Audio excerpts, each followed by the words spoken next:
Primeiramente, eu vou comentar o trabalho que falou sobre o regulamento disciplinar da Paraíba, se não me falha a memória.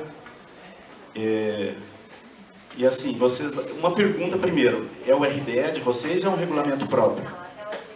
É o RDPM. Tá. Para que servem os regulamentos? Para docilizar, né? Não serve nada mais além do que isso. Mas o que a contradição no país é que você tem uma Constituição falando que todos são iguais, mas as leis, as infraconstitucionais acabam desmentindo tudo isso. E os regulamentos das polícias militares são bem isso, né? Eles acabam contradizendo o que a Constituição diz. Aqui no Paraná, a Polícia Militar utiliza o regulamento disciplinar do Exército, e fazendo um gancho aqui com o pessoal da ditadura lá, que falou de leis, né? O regulamento do nosso não é atualizado em profundidade desde 1943, quando acabaram os castigos físicos, né? Então, em 1943, século XX, você tinha castigo físico, que era pranchada de espada e chicotada. Não era aplicado com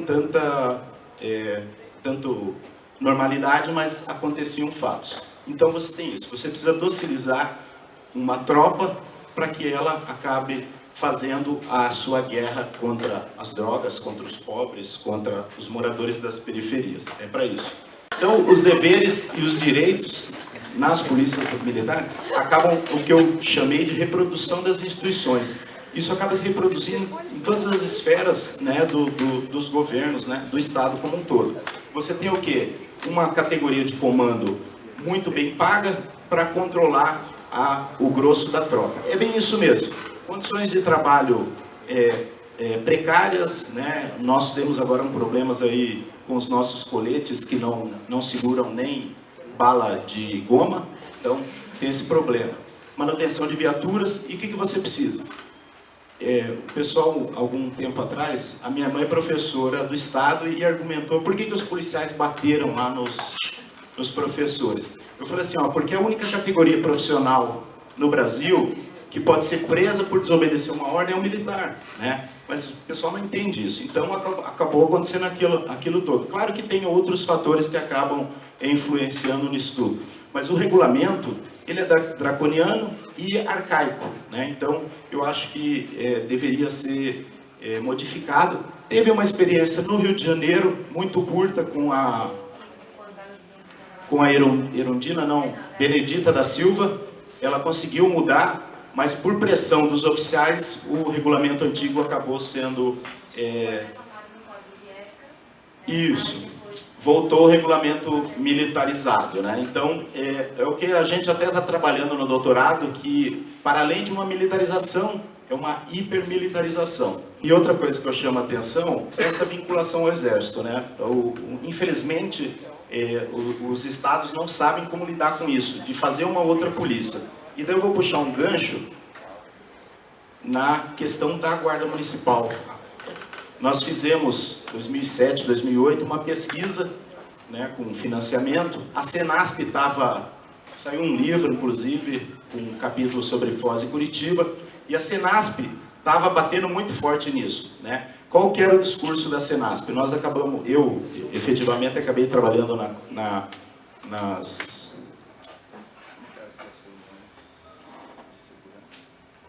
a conferência de segurança, isso. Acabei trabalhando em algumas livres e algumas do Estado mesmo.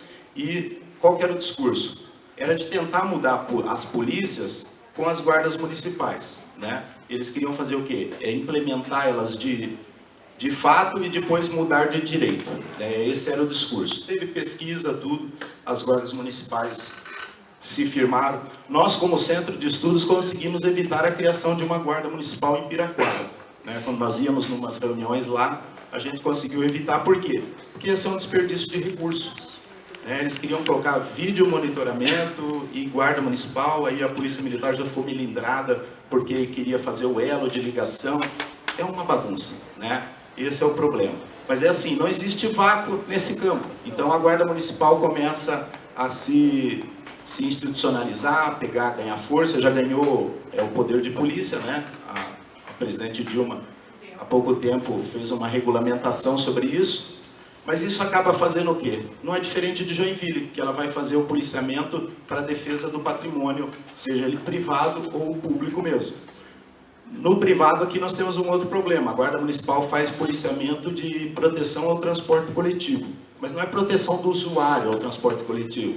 É para que as pessoas não roubem as estações de ônibus, não, e também não furem a catraca. Não entra. Eles fazem esse controle. Eu sei porque eu passo perto de um colégio e a meninada quer entrar de graça para usar o dinheiro no lanche, né, e fazer outras coisas. Então eles acabam furando, fica aquela fila enorme, aí fica um carro da Guarda Municipal lá, proteção ao transporte coletivo. Está fazendo proteção a um bem privado, né? Exatamente, patrimônio privado. E esse é o problema. E nós, nessa pesquisa, identificamos lá que eles, os comandantes das polícias militares queriam. Queriam fazer justamente transformar em pequenas PMs, né? E uma coisa que eu gostaria de saber depois é se o comandante lá da guarda, o chefe, é PM ou não. Eu acho que era PM, né? Pelo que o Gusto falou para nós pelo WhatsApp.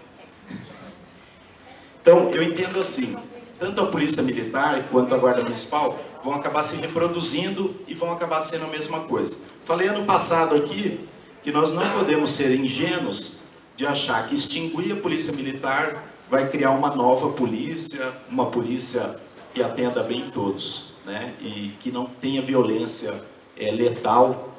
Eu acho que isso é uma ingenuidade da academia, né? Eu bato sempre nessa tecla.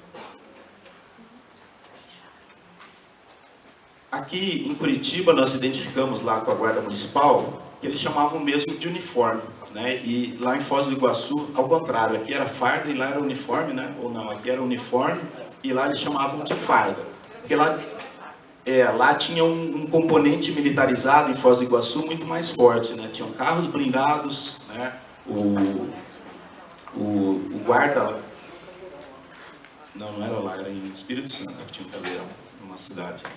E lá eles denominaram xerife, né? Um determinado guarda seria o xerife lá de uma determinada região. Então isso nós identificamos na nossa pesquisa. Alguns guardas gostariam de ser chamados de policiais, outros não, outros gostariam de ficar só cuidando da creche mesmo, né? Cuidando lá da escola municipal como um todo. Eu não vejo assim uma escapatória para as guardas municipais. Se não tiver um esforço muito grande do prefeito, elas vão acabar sendo pequenas polícias militares, né? Até a estética, né? Muitos querem ser paramilitares. Isso é muito forte aqui na região metropolitana de Curitiba, né? Temos várias guardas municipais. Genericamente, vou falar assim, pacificação pressupõe o quê? Pressupõe guerra, né? Então, os governos admitem que nós vivemos numa guerra da segurança pública. Isso, o discurso dos policiais, dos secretários, dos governantes, são realmente que nós vivemos numa guerra contra o crime, contra as drogas.